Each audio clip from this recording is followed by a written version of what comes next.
welcome back to my channel. I'm in a different place. I'm back home for Christmas. Hope everyone is staying safe and healthy. So today is a very special video because I'm talking all about how to prepare for exams and essays, specifically for sociology, but you can apply this to any subject that you're studying. Before I start, I want to let you know that I created a new study playlist that I have, made public for all of you because this is the exact playlist that I work to, and if you're like me, you don't like working to lyrical music because you will, start singing along and get distracted. So I use this playlist when I'm doing essays and things like that I need to be in like flow state for. So anyway, check it out. It's in the cards, also in the link in the description box and on my channel. So first of all, I'm going to talk about sociology exams and how to prepare for them, because sociology doesn't have much exams from what I know and what I have experienced at the University of Bath.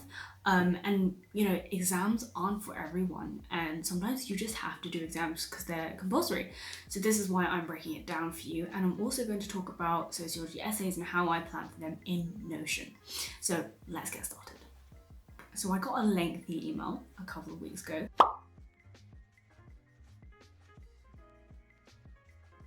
and I thought it would be a perfect opportunity to answer these questions in a video. And the first question that this person asked is, what if you don't like exams? Like, they don't like exams. And for me personally, the reason why I picked the Uni of Bath is because they're so flexible. You can choose a lot of optional modules. Obviously, some of the modules will have to have exams, but overall you can be very flexible. And this is why that I chose majority coursework modules at 100% coursework, so I don't have that many exams. And obviously now during, the current situation, we're not at uni, so you can't have traditional sit in a hall exams. So now exams are online and they are usually open book because, you can't police this kind of thing. And so they're, download and then re-upload your finished essay within 48 hours. And that's how exams are done for sociology at the University of Bath. So what's the format of exams? And as I explained earlier, most sociology exams are going to be timed essays within an hour, 2 hours, wherever the time limit is set. So you will usually get set a question, for example, to what extent do you agree with la la la? Or analyze what two main theorists on crime think about blah blah blah, right? And you might get exams for things like, for example, quantitative methods, how to use data sets and things like that. But specifically, we just got sent a whole sheet PDF of the questions, and we had 48 hours to complete and re-upload them because of this whole online situation. For exams, you can't know everything, and I think this is how a lot of people stumble when revising for exams. They think they need to know absolutely everything, so they spend ages going through the notes and everything, but actually what you need to know is the main concepts, main theorists, and main dates and policies and things, if that's appropriate for the question and for your unit that you're doing the exam for. So what I like to do is after lectures do active recall once in a while. So I will go over my lecture notes, highlight what's important, and then set reminders to come back to them when I'm doing exam revision. But obviously, since exams are open book now, I really wouldn't stress that much. Just go over the main stuff and make sure you have the correct notes and relevant notes ready for when you have that 48-hour or 24-hour window to complete your exam, so that you're not faffing around, trying to find your notes. And another question I got was, what do you put in folders? What kind of stuff do you write for your notes? I write my notes in Notion or Word, and then I will, go through them, highlight them, like I mentioned before. And it's really, really easy when you have lectures with PowerPoint slides to just literally write down exactly what they're saying, especially when some lecturers actually make their PowerPoints available during the lecture. So you might just find yourself copying and pasting, but there's no point. So what I would say is actually just note down what the lecturer says that's not in the PowerPoint. So any interesting, off-script moments, for example, that your lecturer says, whether that is a quote or a theorist that they just mentioned and happen to bring up, note those down, because those are more important to note down than the lecture slides, which are there, which are accessible to you at any time. So on to the sociology essay tips. Now, something that I got a question for was actually, what do I do with references? How many readings do I do? And I get it, reading is overwhelming. Reading takes an awfully long time, an awfully longer time than it should, if you ask me. And a lot of the times, lecturers just think we have all the time in the world to do their one module. No, Mr. Smith or whatever, we have 5 other modules to do. So what I suggest you do is to read only 1 or 2 core readings per week per module. Okay, this will still end up giving you like 5 or 10 readings to do, but this is a lot more easier and actually more realistic than trying to do all the set readings, which is impossible. I tell you, it's impossible.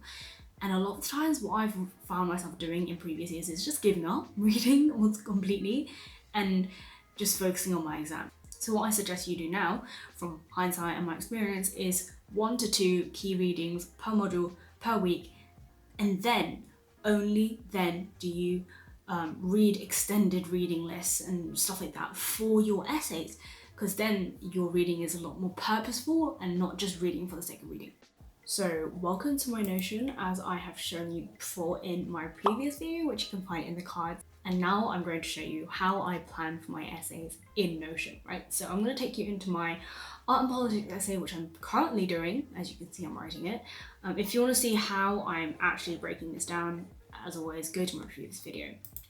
So we're going to open this page in Notion, and this is the first page you will see. So I have my essay title, which is Constructing and Reproducing Race Through Photography. And as you can see, you will see I have 3 pages: literature, essay outline, and essay draft. Now I don't really use essay draft because I write my essays in Microsoft Word, but you know, if I've got like ideas that I need to just dump down, I'll put in here. And so essay guidelines are here to literally guide your essay. So enter in anything that your lecturer might include as a tip, as a resource, put it there so you can always refer to them. Now, hopping straight into literature is my literature dump. So usually it doesn't look as organized as this, but I've already organized it because, you know, when I'm initially looking through literature, I will just dump it in, but then I will actually organize them into the concepts of my essay. And so I will include all the literature sources that are kind of like related to that topic, and you know, topic 3, topic 4, whatever, etc, etc. You can really customize this template however you want. So let me know if you want this template. I will link it in the description. Now onto essay outline. This is where all the juicy stuff happens, okay? I haven't actually filled this in because I kind of know what I'm talking about. But basically, this is kind of outdated as well. But this is my main argument, which I'm going to talk about throughout. So this is, you know, in your introduction, this is where you're going to talk about what your main argument is. So this essay will argue that blah, blah, blah. This is what you want to say in your intro. But as always, if you want more tips, you link to my essay writing video. And in here, obviously, you've got your intro, your structure, which I will put in my main points and main subpoints and things like that. So that's basically it to planning. Like, it's really not that difficult. And with the essay outline, it's so easy to break it down and actually make it so much less overwhelming. So that is it for today's video. I hope it was helpful, and I really hope that, you know, it made it less overwhelming, less daunting. And now that I'm in my final year, final thoughts on uni coming soon, by the way. But yeah, it's really not such a big deal. And all the time that you're stressing about essays and stuff, you really could be just making it, planning it. So I would say watch my essay video on my entire system to break down and write essays. But anyway, hope you have a great day, and I will see you in my next video. Bye.